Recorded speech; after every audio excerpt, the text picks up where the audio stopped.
L'agronomie comme réponse clé face aux défis climatiques. J'ai l'immense joie à double titre d'animer cette table ronde. Le premier parce que j'ai un panel vraiment de choix et je vous remercie de vous prêter au jeu. Et le deuxième parce qu'en tant qu'agriculteur, c'est une réalité que je vis. Je suis moi-même en agroécologie, je suis moi-même dans cette démarche et nous le verrons peut-être, je me sens quelquefois un petit peu isolé dans ma démarche et avoir raison tout seul dans son coin, c'est pas forcément la meilleure des solutions. Bref, je vous présente pour cette table ronde Mathieu Archambault, CEO d'Ecosystème. Mais avant ta petite intervention, peut-être que le mieux c'est que tu te représentes un petit peu.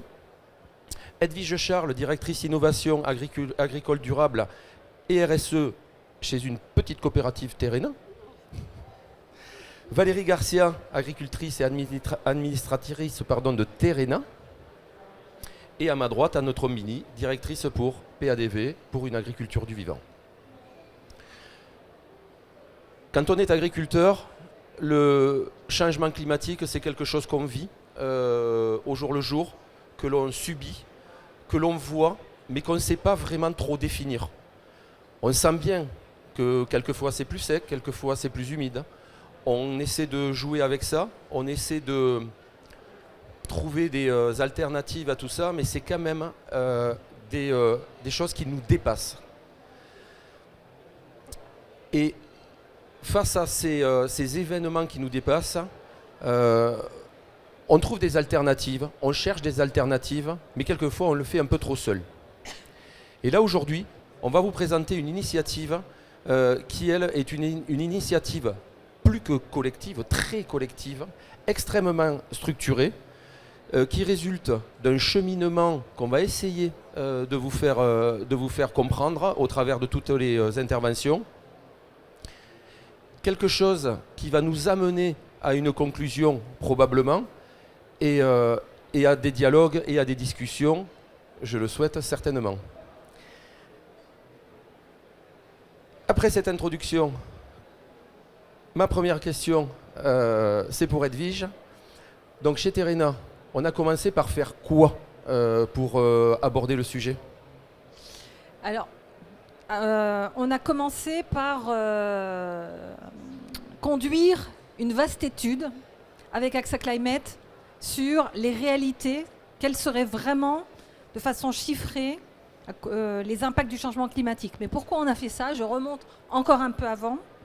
C'est que dans son projet stratégique Terrena 2030, Terrena a mis en axe fort sa volonté d'accompagner les agriculteurs dans leur stratégie d'adaptation au changement climatique. Donc déjà, on remonte à 2021-2022. On écrit la stratégie Terrena 2030 et dans laquelle on indique qu'on va s'occuper du climat. Validé par un conseil d'administration qui porte fermement cette décision. Voilà. Donc, on a cet axe fort qui nous est donné. Bon, ben maintenant, c'est écrit, maintenant, faisons. Et avec mon équipe, on s'est dit, d'accord, mais on entend tellement parler du changement climatique qu'au bout d'un moment, on s'y perd. Enfin, on était sur des tendances, plein de messages anxiogènes. Et on s'est dit, il nous faut des choses beaucoup plus concrètes pour emmener nos agriculteurs, beaucoup plus territorialisées. Donc on a demandé à AXA Climate, on a construit un programme avec AXA Climate, on a découpé notre territoire en 10 sous-territoires avec des conditions pédoclimatiques à peu près homogènes. Et on a demandé à AXA Climate d'étudier l'impact du changement climatique sur les rendements, sur nos 10 principales cultures et sur nos 10 territoires. Voilà. Alors ça s'est fait avec les experts d'AXA Climate, mais aussi, j'en vois qui sont ici, avec les experts de Terrena, les experts agronomiques, qui ont tout le savoir sur nos 10 principales cultures. Sans trahir de résultats, parce que je crois que l'étude est quand même assez confidentielle pour l'instant. Non, elle est sortie ? Elle est sortie. Ok. Vous avez quelques éléments à pointer ? Oui. Alors, sans surprise, on sait que la température va en moyenne augmenter de 2 degrés. Quelque part, c'est pas un scoop. En moyenne, quand même, de 2 degrés. Avec des territoires qui vont être plus touchés et d'autres moins. Là où on a un petit peu plus touché du doigt ce qu'on vivait, c'est qu'on va avoir de plus en plus d'à-coups climatiques, qui vont être de plus en plus fréquents et de plus en plus féroces, enfin forts. Donc ça, c'est tout ce qu'on vit actuellement. Et puis sur l'eau, alors nous, on était, au moment où on a diligenté cette étude, on était sur une sécheresse folle. Donc sur l'eau, quand on a appris dans l'étude qu'on n'aurait pas moins d'eau, mais qu'on allait se payer des trompes d'eau comme on s'en paye en ce moment, et puis suivi d'énormes périodes de sécheresse. Et on s'est dit, comment on gère ça? Donc voilà un peu les principaux chiffres de notre étude, et avec donc des cultures qui vont à peu près bien s'en sortir, type colza-févrole, et d'autres qui vont vraiment être fortement pénalisées, toutes choses égales par ailleurs, c'est le maïs. D'accord. Au travers de votre étude, avez-vous compris que finalement le changement climatique, ce n'est pas forcément des étés tout secs ou des hivers tout pluvieux, mais des fréquences d'événements qui vont se multiplier et devenir plus fréquentes évidemment? C'est ça. C'est-à-dire, et puis alors, parallèlement à ça, on vivait dans les champs, on voyait 2 parcelles côte à côte, une qui était magnifique, et une à côté qui était complètement inondée. Et là, et on avait en parallèle nos agriculteurs, nos adhérents qui nous disaient nos sols ne répondent plus. Qu'est-ce qu'on fait? Comment la coopérative peut nous aider? Alors qu'est-ce qu'on fait? Voilà. Donc nous, on s'est tourné vers... donc on avait une très très grosse demande donc, de nos agriculteurs. Et on s'est dit, il faut qu'on s'outille, encore une fois. Donc on s'est tourné vers PADV avec sa démarche d'agriculture de régénération et avec l'indice de régénération qui nous a semblé une démarche vraiment très intéressante, notamment grâce à leur outil qui est l'indice de régénération. C'est un outil sur 100 points et qui met vraiment en mouvement l'agriculteur. On fait un diagnostic très poussé, un 360 des pratiques de l'agriculteur, et derrière, nos équipes, les technicos, l'agro, va chez l'agriculteur pour lui restituer ce bilan et établir un plan de progrès avec lui individualisé. Donc c'est une démarche qu'on fait individuellement avec nos agriculteurs.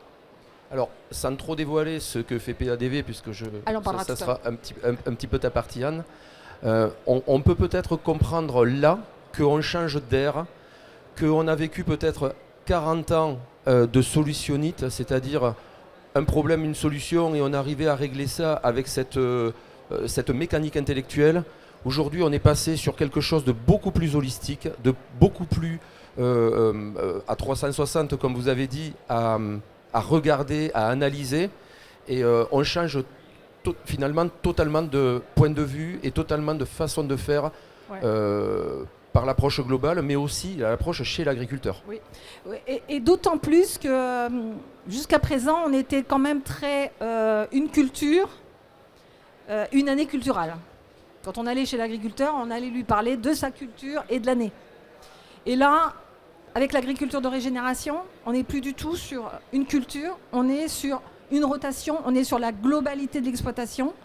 Et globalement, ça change tout.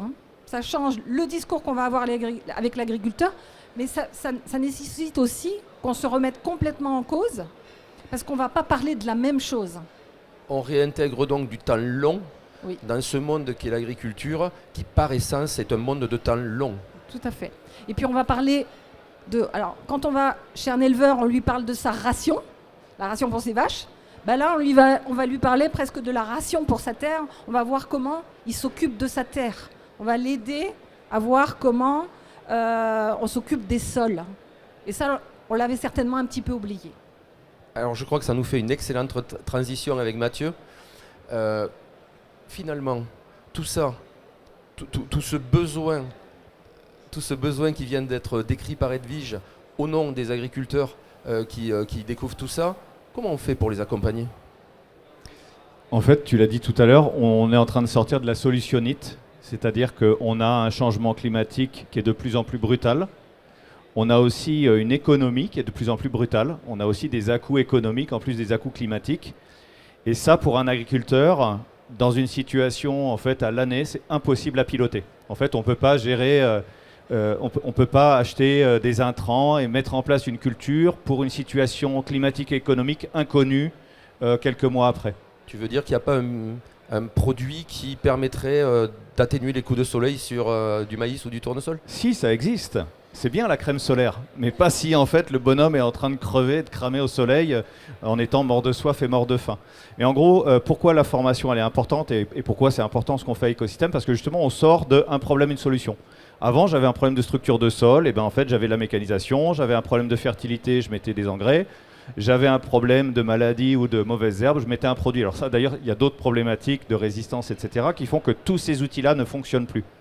Et donc, en fait, je peux l'annoncer, enfin, cette agriculture-là, elle est décédée. Et donc, il faut maintenant qu'on passe à une agriculture, en fait, qui redevienne holistique, tu l'as dit. Et la base d'une agriculture qui soit résistante et résiliente, eh ben, c'est des sols qui sont résistants et résilients et qui sont des amortisseurs climatiques et économiques. On parlait de plus d'eau en hiver et de moins d'eau en été. Ben, la première réponse face au changement climatique, c'est d'avoir des sols qui soient structurés, poreux, solides, capables d'emmagasiner, de résister aux épisodes qu'on est en train de vivre. Parce que malheureusement, peut-être que si on se revoit dans 2-3 mois, on parlera d'une sécheresse terrible qui frappe la France. Et si les cultures n'ont pas réussi à s'installer, si on a défoncé les sols parce qu'on a été obligé d'amener de l'engrais ou de préparer les sols dans des mauvaises conditions, en fait, on rentre dans un cercle vicieux.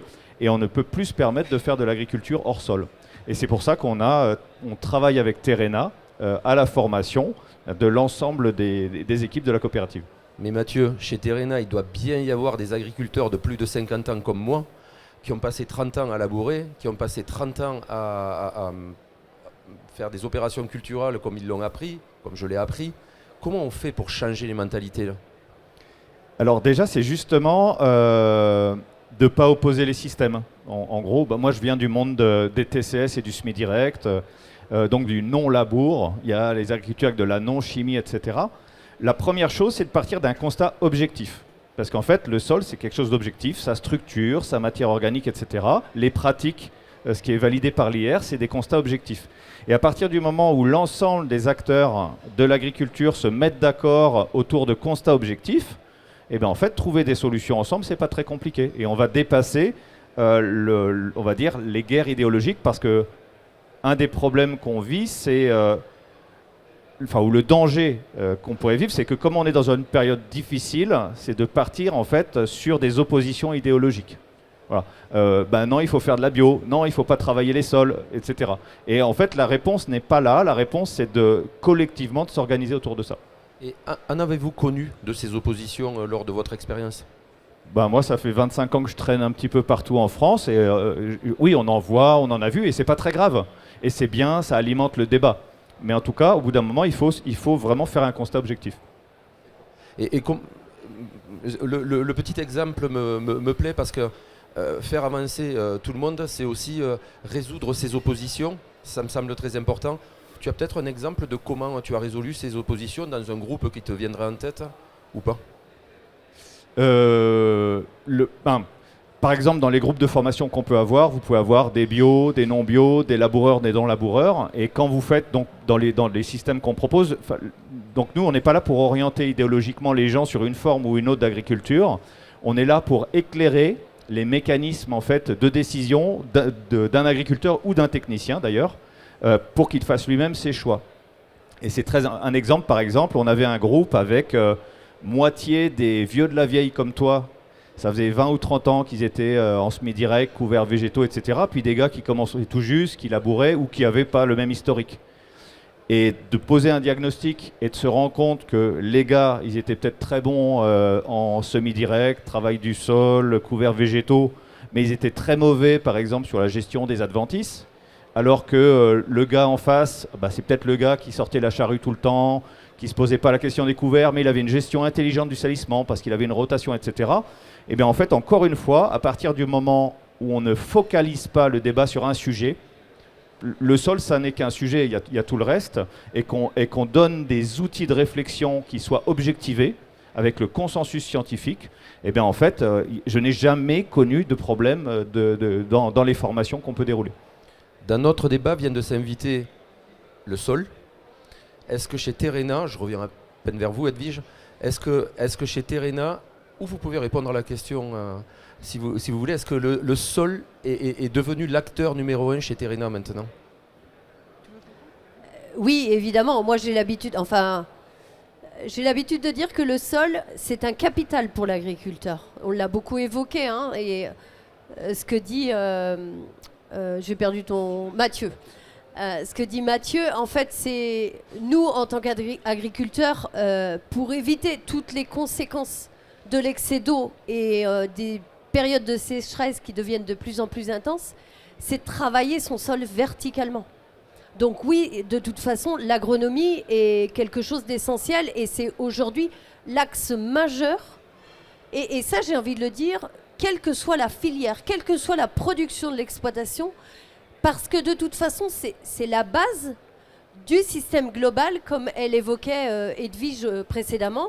C'est de voir toute cette transversalité, toute cette approche globale d'un système qui ne se raisonne pas à l'année, mais qui se raisonne sur des rotations de culture. Très bien, je vous en prie. Et le sol est tellement devenu central qu'on a formé nos 150 TC pendant 4 jours chez Ecosystem, plus je ne sais plus combien d'heures d'e-learning. Mais en fait, on a souhaité vraiment leur donner un bagage conséquent pour qu'ils soient à l'aise quand ils vont voir les agriculteurs pour les accompagner. Je prends le point, dans cette démarche globale, quelles sont toutes les strates et les personnes que vous avez acculturées à ce sujet-là? Alors on a d'abord commencé par l'équipe agro et l'équipe de la direction de l'offre. Même si, alors, quand on leur a proposé la formation, moi je me suis dit, ils vont s'embêter. Bah pas du tout. Moi, ils m'ont dit, ah ben non, ah là là, ça nous redonne des mécaniques, ça nous redonne des bases. Donc on a commencé par l'équipe agro, puis après on s'est dit, on ne peut pas arrêter là. Il faut qu'on emmène tous les TC. Donc là, c'est un énorme investissement, dont plus de 150 TC ont été formés, technico-commerciaux. Et puis en parallèle, moi j'ai notre directeur général qui est venu me voir et qui m'a dit, mais dis donc, tu pourrais pas me dire un petit peu ce qui se fait là? Donc je lui en ai parlé, je lui ai dit, et il m'a dit, mais on pourrait peut-être former aussi le CODIR, et puis on pourrait peut-être former aussi le conseil d'administration. Et donc là, je me suis retournée vers Mathieu et je lui ai dit, bon, 4 jours, ça va peut-être être un peu beaucoup. Qu'est-ce que tu peux nous proposer? Et là, il nous a fait un petit programme aux petits oignons pour notre conseil d'administration et pour notre pour notre CODIR. Et ça a été l'élément déclencheur chez Terrena où vraiment tout ça a infusé partout. Donc on peut dire qu'il y a eu une vraie adhésion. Ouais. Vous confirmez, Valérie? Complètement, oui. Bon. Et en plus de ça, on s'est appuyé sur des journées techniques sur la fertilité des sols, où on a réuni, alors au-delà de la formation, mais ça a quand même réuni plus de 600 agriculteurs autour de ces 4 journées sur tout le territoire, enfin sur des zones un peu critiques, et ciblées, mais sur tout le territoire de Terrena. C'était vraiment important de mettre tout le territoire et les personnes de ces territoires-là au même niveau d'information, au même niveau de formation pour vous? Évidemment que c'est important de regarder la réalité. Et ça, je vais insister fort parce que le territoire de Terrena est très, très vaste. Il va de La Rochelle jusqu'à Avranches et même plus haut, jusqu'à Caen. En fait, on est même aux portes de l'Eure. Et en fait, les réalités, déjà l'imprégnation, c'est ce qu'elle a dit Edwige tout à l'heure par rapport à l'étude, c'est qu'on voit que l'impact du dérèglement climatique n'est pas homogène sur tout le territoire. Donc il faut vraiment prendre en considération cette réalité et ces problématiques de territoire, parce que finalement, tout le projet qu'on est en train de mettre en place, ça tient aux besoins des agriculteurs et aux réponses qu'on va apporter et tout l'accompagnement que vont demander les agriculteurs. Donc les questionnements vont être différents si on se situe en Vendée ou si on est plutôt en Mayenne. Et l'engagement derrière et l'accompagnement va être différent de par les agronomes, de par les experts en PV, etc. Tous les techniciens qu'on a pu former sur la coopérative Terrena, les réponses vont être différentes. Ok. Donc on voit bien que dans ce projet initié par un conseil d'administration en 2020-22, voilà, générer et susciter son adhésion par ce partage, par cette formation de toutes les strates, cette acculturation à ce sujet nouveau, peut-être pour eux. Mathieu, c'était dans la tactique ça, ou tu l'as fait un peu Nous, on répond à la demande. Donc en fait, on a créé un format de formation de dirigeants grâce à Edwige et à la demande. Mais en fait, ce qui est important là-dedans, et c'est pour ça que c'est assez... nous, on trouve passionnant de travailler avec Terrena, c'est qu'on fait de la formation pour beaucoup d'entités et de coopératives en France, mais souvent, on va former un bout d'équipe agro, quelques groupes d'agriculteurs, quelques TC motivés. Et là, on sent en fait réellement que de haut en bas et de gauche à droite, en fait, il y a un alignement c'est pas parfait, évidemment, c'est pas grave, mais en fait, tout le monde regarde dans la même direction. Et c'est pour ça que ça va fonctionner. Et donc après, effectivement, nous, on va répondre aux besoins. On ne va pas d'ailleurs faire de la formation. Pour un agriculteur, la formation, c'est comment je pilote mon système. Pour un technicien commercial, c'est quoi mon métier demain ? Pour un dirigeant, c'est quoi, qu'est-ce qui se passe dans 20 ans, dans 10 ans, 15 ans, 20 ans, 30 ans. Et donc effectivement, nous, notre métier, c'est de répondre en fait aux enjeux métiers de chacun dans la formation. Ce qu'on fait, on est capable d'adresser tous les niveaux. Il faut aussi rajouter que Terrena ne part pas de nulle part. C'est-à-dire qu'effectivement, ils avaient peut-être besoin d'une vision et de quelques outils, mais on est quand même sur une coopérative qui a une excellente réputation technique avec une équipe agro et des spécialistes qui connaissent vraiment bien les sujets. Et en fait, ça c'est un point qui est fondamental. On n'est pas dans une révolution agricole. Il ne faut pas avoir peur. On n'est pas en train de dire tout ce que vous avez connu à la poubelle, voilà comment ça va fonctionner. On est bien en fait dans une évolution et Terrena en fait a l'ensemble, a toutes les clés, toutes les pistes, et nous, ce que nous leur apportons, et ce que PADV leur apporte avec l'indice de régénération, c'est une vision d'ensemble et comment en fait les éléments s'articulent et surtout dans quel ordre les prendre. Voilà, et c'est ça la clé. Question qui me vient, chez Terrena, quand on a des TC qui étaient formés jusqu'à présent pour vendre des produits et autres et faire cet accompagnement aux applicateurs, est-ce qu'on arrive à les faire passer dans cette autre façon de penser, dans cet autre schéma et est-ce que vous êtes très exigeant sur les nouvelles embauches et cette polarité-là ? Alors là, je ne sais pas si je vais pouvoir vous répondre, mais en tout cas, est-ce qu'on peut les faire passer ? C'est sûr. Parce que là, ça donne une autre dimension à leur travail, à leur métier. Comme ils disent, d'abord, j'ai un agriculteur, une fois qu'il a eu fait son IR, son indice de régénération, il m'a dit j'ai hâte de voir mon TC pour pouvoir discuter avec lui. Donc vous imaginez, le TC, il arrive chez son agriculteur, et ils vont parler technique. Ils adorent ça, parler technique. Donc c'est vraiment une nouvelle relation qui s'établit entre l'agriculteur et le TC. Valérie, est-ce que vous avez été bien formée par Mathieu ? Ah bah oui, je vais pas dire le contraire, il est à côté de moi. Non, mais c'est super intéressant. En fait, je voudrais juste reprendre un petit peu sur ta dernière question. Et ce que disait Mathieu, le fait d'être tous alignés chez Terrena, il faut savoir qu'on avait eu déjà un débat autour de l'agriculture, autour des non-OGM avec nos adhérents sur la coopérative en 2008. Et en fait, déjà, ce débat qu'on avait eu en consultant nos adhérents, ça avait amené une réflexion autour de l'utilisation de moins d'intrants et de réagir différemment avec notre agriculture un peu de... tu parlais de solutionnite tout à l'heure, oui, c'était quand même ça, mais c'était de remettre des fondamentaux de l'agronomie dans tout ça en limitant les intrants. Et c'est comme ça qu'est arrivé l'agriculture écologiquement intensive et l'emploi d'un certain nombre d'OAD qu'on a mis en place suite à ça. Mais on s'est beaucoup focalisé sur les OAD justement et on a un petit peu laissé tout ce système agronomique qui était sous nos pieds. Et on a dû reprendre ce travail-là et je pense que il y a eu effectivement le Grenelle de l'environnement qui nous a poussé un petit peu à apporter des solutions différentes à l'agriculture. Mais ça nous a quand même amené à pousser ce projet de Covalo qu'on nomme chez nous pour le raisonner dans un ensemble de filières aussi. Parce que concrètement, comment ça se passe pour un agriculteur? C'est-à-dire la solution facile où je vais appliquer un produit pour un traitement, où je vais mettre la charrue parce que je sais qu'en 1 heure, je peux faire une surface conséquente. Du coup, c'est des solutions faciles, mais ce n'est pas des solutions pérennes.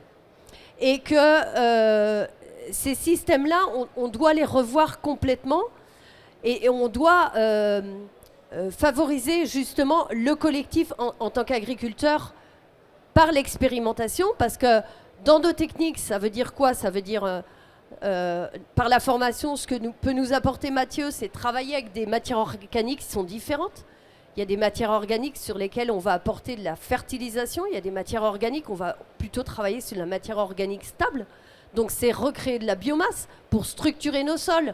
Et en fait, qu'est-ce qu'il faut? Il faut éviter ce compactage, mais plutôt traverser, faire en sorte que nos racines, elles puissent pénétrer de manière verticale pour que le sol se draine bien, s'aère bien et que la plante puisse favorablement être alimentée pour être moins sous des conditions de stress et de déprise derrière. Donc c'est tout le sujet en fait. Alors ça passe par la matière organique, ça peut passer par des couverts végétaux avec des implantations d'espèces différentes dans nos couverts suivant le sujet qu'on souhaite travailler.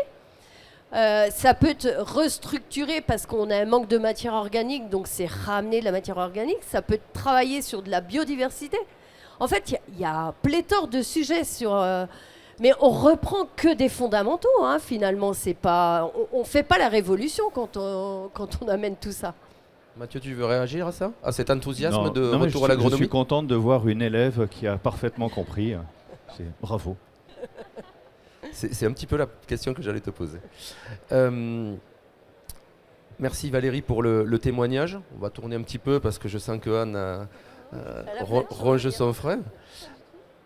Anne, qu'est-ce que tu peux me dire pour me vendre un Covalo en Occitanie par rapport à ton expérience? Parce que moi, je veux mon Covalo.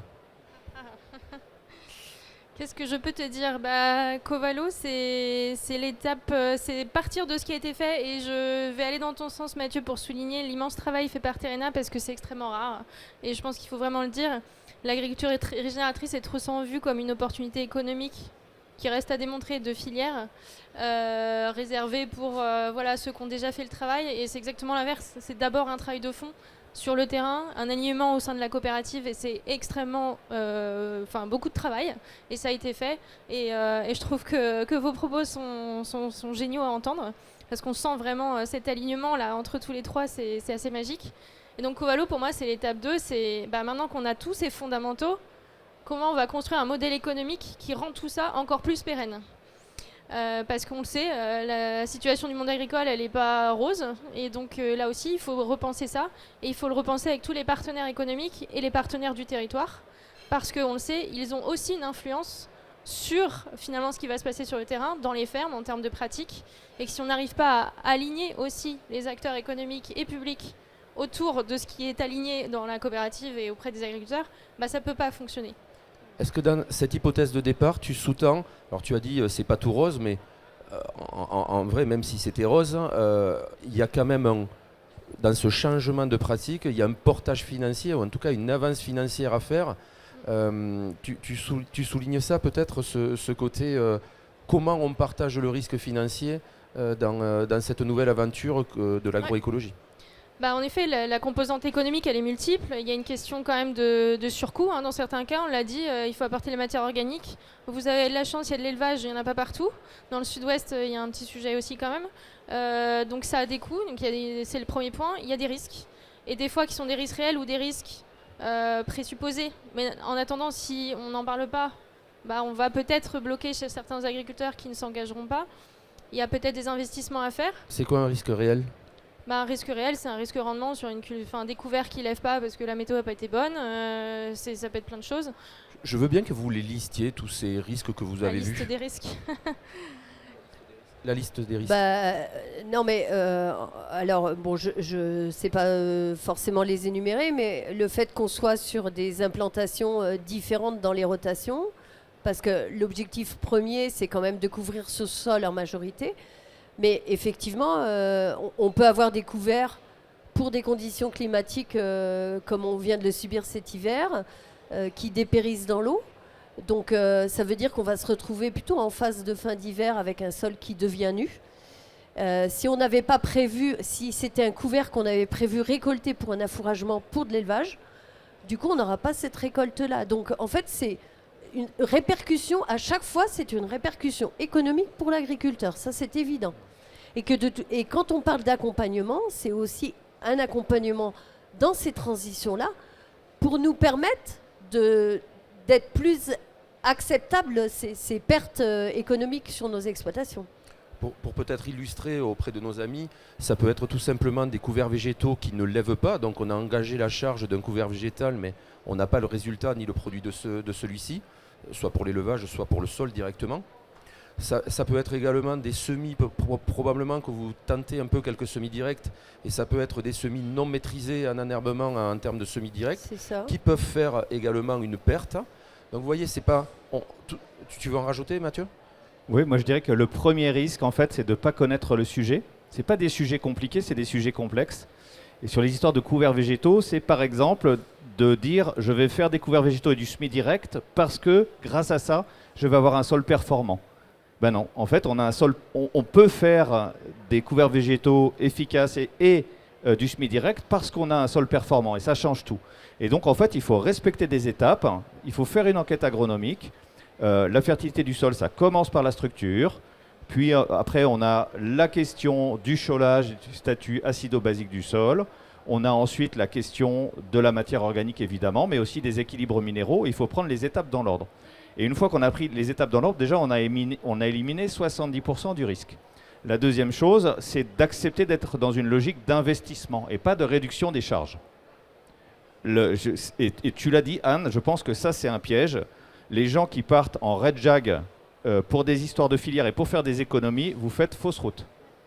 On est dans une logique fondamentale de réinvestissement. Ça coûte cher. J'ai entendu hier un chiffre du ministère où ils estiment qu'il faut entre 1 000 et 2 000 euros par hectare en fonction des situations pour redresser la situation.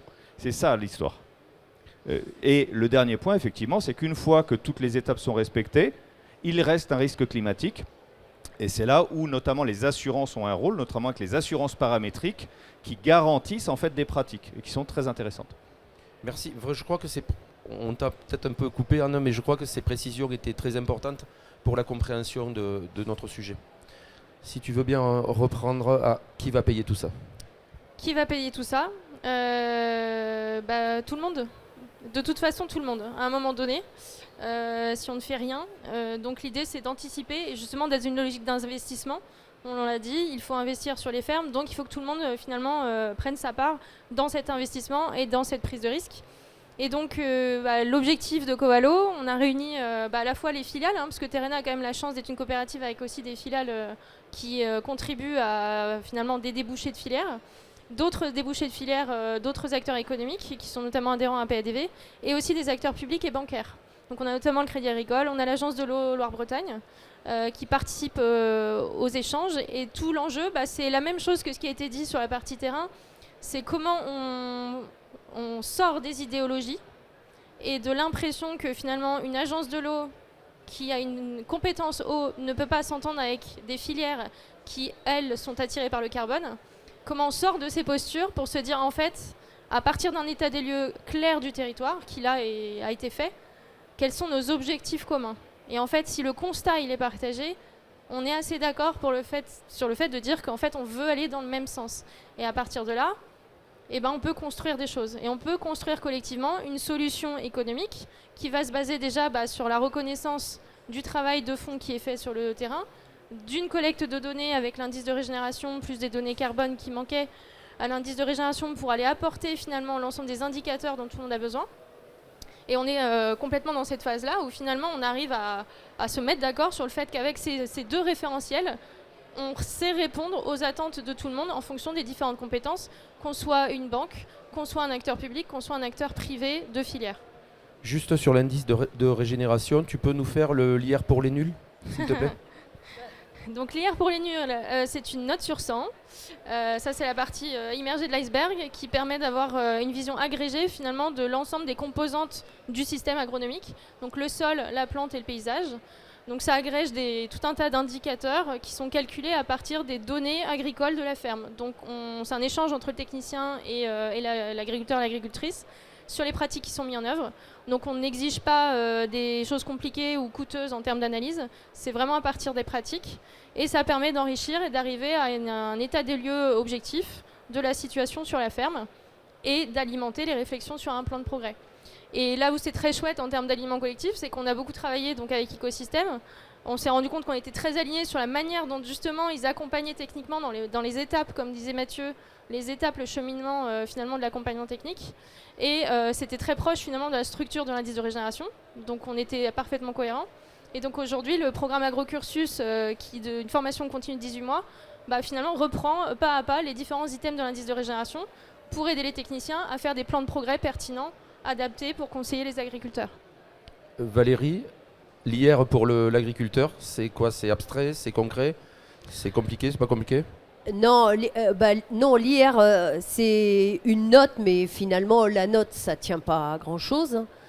C'est simplement l'outil qui est intéressant dans l'IR pour mettre en perspective les plans d'action sur l'exploitation. Donc, c'est vraiment ciblé les axes essentiels sur lesquels on doit travailler. Donc, ça peut être effectivement la simplification du travail du sol, mais ça peut être aussi ramener des légumineuses dans un système prairial pour fixer de l'azote. Prenons le vôtre. Quel a été alors nous, l'axe chez vous? mais on n'a pas attendu de calculer l'IR. On avait déjà commencé un petit peu à le travailler avant. Même si mon IR, finalement, il n'est pas si exceptionnel que ça, parce que je pense qu'il se situe à 54. D'accord. Donc c'est pas énorme. Et c'est pour ça qu'on voit que le processus, il est long, parce que nous, on a éliminé le labour sur toute la partie céréales et implantation de prairies. Par contre, on a une problématique dans notre rotation, parce qu'on est sur un système laitier, et on a une problématique pour détruire nos prairies, pour implanter notre maïs derrière. Où là, la simplification du travail du sol devient très compliquée. Donc, la meilleure solution encore qui existe, c'est de maintenir le labour. Mais bon, il faut labourer beaucoup plus en superficiel, etc. Mais c'est aussi, après, travailler sur des couverts végétaux. Là, par exemple, nous, depuis très longtemps, on travaille déjà sur... parce que j'ai des terres plutôt séchantes, donc l'impact de la déprise hydrique l'été m'impacte beaucoup. Et pour maintenir une couverture de sol, je faisais en sorte d'implanter des couverts végétaux, mais qui soient plutôt des cycles courts. Et puis finalement, il s'est avéré que des années, on était un petit peu à court de fourrage, parce que la surface de l'exploitation n'est pas exponentielle, et du coup, on récoltait. Donc en fait, on importait un couvert végétal pour la biomasse, mais on le récoltait. Donc on ne travaillait pas complètement sur la biomasse. Et ça, c'est tout le travail qu'on a à accentuer actuellement sur l'exploitation. Tu voulais rajouter peut-être qu'on n'est pas dogmatique dans ce sujet-là, c'est-à-dire que s'il y a des solutions de l'ancien monde qu'on doit conserver, exactement, on les conserve. L'idée, c'est que l'indice de régénération n'influence pas les choix techniques. Ça permet d'avoir un état des lieux, mais c'est l'agriculteur de toute façon qui va choisir la stratégie. Et si effectivement il faut retravailler un peu le sol pour telle et telle raison, c'est pas grave. L'idée, c'est vraiment de regarder l'ensemble et que l'ensemble progresse. Et donc ça permet justement d'ajuster d'année en année aussi en fonction de tout ce qui se passe. Et je voulais préciser, donc on a défini un seuil de 40 pour pouvoir commencer à être valorisé en filière. Donc ça, une première marche qui veut dire je suis engagé dans la transition, et 60 étant un niveau déjà bien avancé. Donc 54, c'est pas loin du stade avancé quand même. On est déjà sur un niveau de maturité qui est intéressant. Donc très concrètement, par rapport à cette IR, on va avoir des acteurs de la filière, et notamment Aval, qui vont venir rajouter des bonus ou donner des bonus pour récompenser cette démarche. Ouais, l'idée en fait c'est qu'on a travaillé en parallèle finalement d'un état des lieux un peu technique, un état des lieux aussi économique. Donc le travail qui est en cours pour se dire ok quel est finalement le coût de cette transition. On est obligé de forcément à un moment donné de parler de moyenne et de se faire une idée de ces coûts, ces risques, ces investissements à l'échelle de la rotation. Après chaque acteur filière, la complexité c'est qu'il achète une culture dans cette rotation. Donc l'idée de Covalo c'est d'aller réunir un maximum d'acteurs qui peuvent valoriser l'ensemble de la rotation, en intégrant aussi des enjeux de diversification. Quand on a aujourd'hui des pois, des févroles qu'il faut valoriser, on sait que c'est encore des filières qui ont du mal à se lancer. Donc c'est aussi comment collectivement on va chercher ces solutions-là pour apporter de la valeur aussi pour ces cultures-là. Et puis se dire finalement traduit en eurotonnes, puisque c'est le langage économique dans les filières, qu'est-ce que ça donne et quel doit être le niveau de contribution individuelle pour chacune des cultures. Tu vois la question arriver. Qu'est-ce que ça donne? Est-ce que tu peux annoncer On n'a pas fini le résultat. quelques chiffres? Trop tôt, l'année prochaine. Des ordres d'idées, même pas? Non, c'est en cours. On est sur la finalisation de l'étude économique. J'ai des résultats pour d'autres territoires, mais je n'en parlerai pas aujourd'hui. C'est dommage. Je voulais juste mettre en perspective ce chiffre que tu annonces du ministère de l'Agriculture qui dit 2000 €, c'est ça à peu près? À mon avis, il faut relativiser ce qu'ils disent. Il y a des situations où il n'y aura pas besoin, Ouais. mais ce qu'il faut retenir, c'est que dans certaines situations, on va tourner peut-être à 1500 €. Quand on parle de remonter le statut calcique des sols, du P, du K, investir pendant quelques années sur les couverts, un peu de matière organique, c'est un chiffre auquel on arrive très vite. On sait, parce qu'aujourd'hui c'est quand même des chiffres qui sont relativement connus sur les différents territoires. On est en général entre 100 et 200 € l'hectare, c'est un peu le coût moyen qu'on retrouve un peu partout. Des fois ça monte un peu plus sur des systèmes agriculture et industrie où évidemment là il y a des enjeux économiques supérieurs, ça peut monter un peu, mais c'est à peu près les ordres de grandeur. Ouais. Valérie, 200 € l'hectare, ça couvre le risque ou pas? Ça dépendra des systèmes en fait.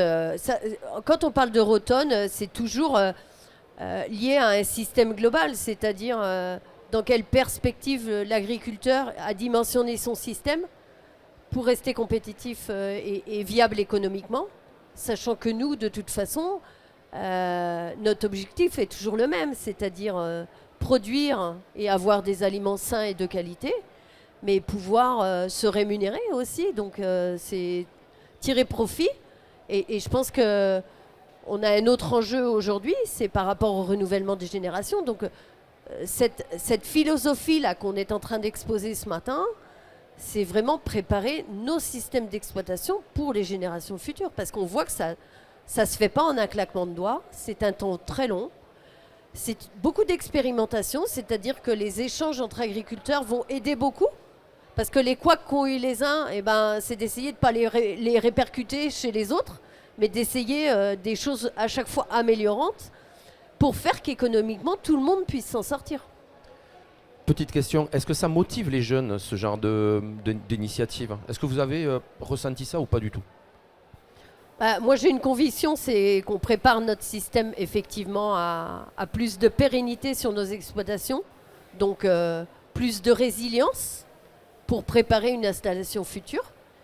Et je pense que les jeunes sont très techniques aujourd'hui, ceux qui arrivent pour s'installer en agriculture. Donc ce sera des défis majeurs qu'ils auront. Et je pense qu'ils sont prêts à relever ces défis-là, parce qu'ils ont je le dis, c'est des gens qui ont des compétences techniques, tout autre parce qu'on a eu pas tout à fait les mêmes formations, et puis il y a tout le digital, la robotisation qui arrive, qui va les aider à accomplir des transitions peut-être différemment de ce qu'on a fait nous. Mais oui, je pense qu'ils seront capables de relever le défi. Ma question était un peu orientée. Je me mets, et vous allez voir, c'est pas possible, un jeune agriculteur. Je rêve plus quand même d'un monde qui me promet un peu plus d'agronomie, un peu plus de valeur également, un peu plus d'implication dans ma façon de produire, vertueuse bien sûr, plutôt qu'un monde agricole qui dit tout est foutu, nos futurs, et ne venez pas dans le métier parce qu'il n'y a plus rien à gagner. Donc je pense que c'est un vrai acte politique finalement que de poser ce système de production pour attirer également des nouvelles générations à venir régénérer les agriculteurs de ces territoires-là. Bien sûr, de toute façon, c'est la base de nos systèmes. Nous, on s'est installé parce qu'on a eu une préparation de la génération de nos parents pour permettre une viabilité dans notre système. Le contexte est complètement différent, mais il faut reprendre les fondamentaux de base et je pense que aujourd'hui, on a une agriculture qui est viable et il faut savoir le dire, oui. On le dit sans doute pas suffisamment, mais on a une agriculture qui est viable. On a des enjeux, mais c'est aussi ce qui fait la beauté de notre métier, c'est qu'en fait, moi, je suis installée maintenant depuis 28 ans et on ne fait jamais la même chose, donc c'est passionnant. J'avais une question pour Mathieu, une question pour Anne. Elles sont en train de se mélanger dans ma tête. La question pour Anne m'est revenue plus vite. Pour la chaîne aval, c'est-à-dire c'est eux qui vont remonter de la valeur, mettre quelques sous de plus dans leur automne pour paiement pour services environnementaux. Franchement, ils font ça parce qu'ils y croient ou ils feront ça parce que voilà, ça peut aider la filière agricole et assurer leur approvisionnement et je sais pas, ou d'autres raisons. Ceux qui le font, oui, c'est les deux. Ils y croient parce qu'ils sont convaincus qu'il faut travailler la résilience. Parce que ceux qui y croient le plus, c'est aussi ceux qui ont un lien de proximité avec le monde agricole. Hein. Plus la chaîne est longue, plus c'est compliqué. Plus on est loin des fermes et des réalités, plus ça peut être compliqué de convaincre. Mais oui, c'est des enjeux de sécurisation des appros à long terme, de création de liens au sein de la chaîne de valeur, de liens avec les fournisseurs, avec l'amont et de soutien. Et évidemment, ne pas l'oublier, un enjeu carbone. Derrière l'agriculture génératrice, le premier aujourd'hui facteur d'accélération, c'est l'enjeu carbone, ce qui est loin d'être évident. Ça peut être le sujet d'une autre table ronde, puisque le lien n'est pas forcément systématique. On va en parler un petit peu de l'imbroglio, mais ma question est revenue. Elle est très simple, Mathieu. Pour former à l'échelle des personnes, est-ce que le pixel de la coopérative agricole est le bon pixel ? Je ne sais pas si c'est le bon pixel, mais c'est le seul pixel qui sera capable de faire la transition. Le constat est simple. En France, 80%, je crois à peu près, des agriculteurs sont adhérents à des coopératives. Ils sont conseillés au quotidien sur leur territoire par des techniciens et des services agro des coopératives. Alors évidemment, hein, il y a aussi des réseaux additionnels, les chambres d'agriculture, etc., les instituts techniques. Mais en fait, en fait, il n'y a pas le choix. C'est les COP qui vont emmener le mouvement. Pour plusieurs raisons, c'est cette histoire de coopération. Et deuxièmement, c'est elles aussi qui infusent et influent et transmettent les messages au quotidien via leurs techniciens. Donc en fait, la difficulté, je dirais, donc il n'y a pas le choix, ce sera les COP. Ce sera les COP. Maintenant, il faut qu'elles résolvent leur problématique, qui est que leur business model aujourd'hui n'est pas basé là-dessus. Il est basé sur l'agriculture qui est décédée juste avant, hein, qui bouge encore, il n'y a pas de souci. Et il faut qu'elles arrivent à trouver en fait une posture d'accompagnement, d'être aux côtés de l'agriculteur pour trouver des solutions à des problèmes complexes. Très bien. Et avant de poser ma question, juste très rapidement, Mathieu, est-ce que tu penses que les écoles forment aujourd'hui de bons agronomes pour répondre à cette demande-là ? C'est là où je recrute mes formateurs. Ils ont l'air assez bien formés. Voilà. Super, on est donc heureux. On a ce maillot-là qui fonctionne. Anne, tu nous dénoues rapidement Carbone, très rapidement. Très rapidement, dénouer le sujet le plus complexe du moment, c'est pas simple parce que... Tu es tellement exceptionnel que tu vas le faire. Oui, tu parles.